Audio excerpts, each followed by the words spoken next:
I don't know if it's going to work because it says that my storage is full. But it's recording. Listen to this. Entangled Life by Merlin Sheldrake. How fungi make our worlds, change our minds, and shape our futures. Okay. The human sense of smell is extraordinary. Our eyes can distinguish several million colors. Our ears can distinguish 500,000 tones. But our noses can distinguish well over 1 trillion different odors. 1 trillion.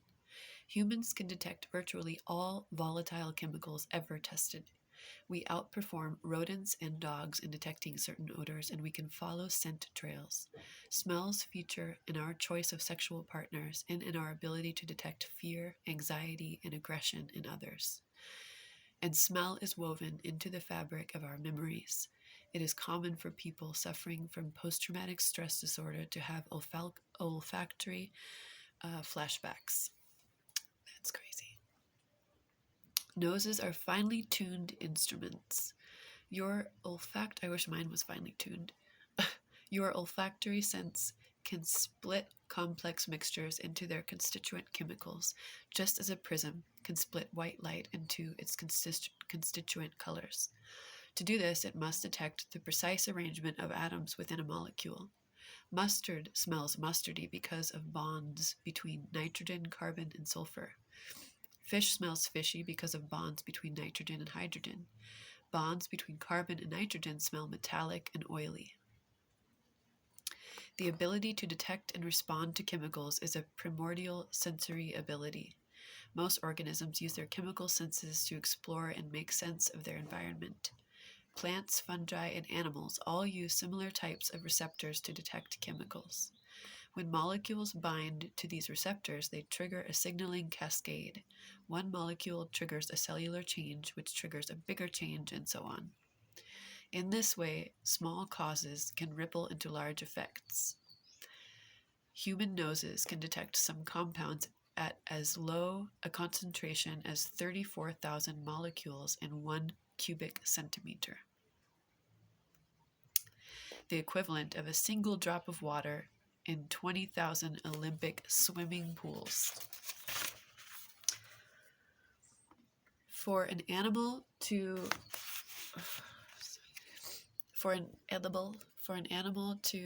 experience a smell, a molecule must land on their olfactory epithelium. In humans, this is a membrane up and behind the nose. The molecule binds to a receptor and nerves fire. The brain gets involved as chemicals are identified or triggered, thoughts and emotional responses.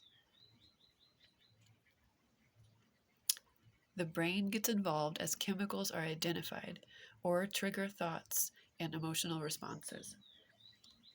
Fungi are equipped with different kinds of bodies. They don't have noses or brains. Instead, their entire surface behaves like an olfactory epithelium. And a mycelial network is one large chemically sensitive membrane. A molecule can bind to a receptor anywhere on its surface and trigger a signaling cascade that alters fungal behavior. Fungi live their lives bathed in a rich field of chemical information. Truffle fungi use chemicals to communicate to animals their readiness to be eaten. They also use chemicals to communicate with plants, animals, other fungi, and themselves. It isn't possible to understand fungi without exploring these sensory worlds, but they are hard for us to interpret. Perhaps it doesn't matter. Like fungi, we spend much of our lives being drawn toward things. We know what it is to be attracted or repelled.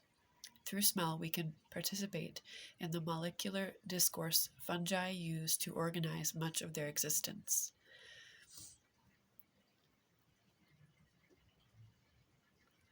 In human history, truffles have long been associated with sex. The word for truffle in many languages translates to testicle, as in the old Castilian termus de tierra, or earth's testicles. Truffle fungi have evolved to make animals giddy because their lives depend on it. As I spoke with Charles Lefebvre, a truffle scientist and cultivator in Oregon, about his work with the Perigord black truffle. I'm probably butchering all these names. He broke off. He said, "Funny, as I'm saying this, I am bathing in the virtual aroma of tuber melanosporum. It's as if a cloud of it is filling my office, but there are currently no truffles here. These olfactory flashbacks are common with truffles in my experience. They can even include visual and emotional memories." So that's what that guy said.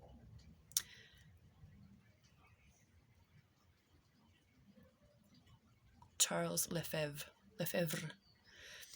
In France, Saint Anthony, the patron saint of lost objects, is regarded as the patron saint of truffles, and truffle masses are celebrated in his honor. Prayers do little to stop this skullduggery. Cheap truffles are stained or flavored to pass them off as their more valuable cousins. That's funny. There's a lot more good stuff in here. Oh my gosh. Okay. Prized truffle forests are targeted by truffle poachers. Expertly trained dogs worth thousands of euros are stolen.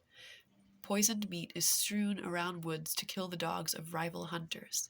In 2010, in a crime of passion, a French truffle farmer, Laurent Rambot, shot dead a truffle thief he encountered while patrolling his truffle orchards during the night.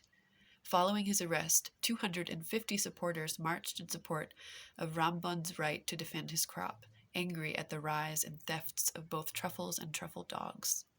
The deputy head of the Tristan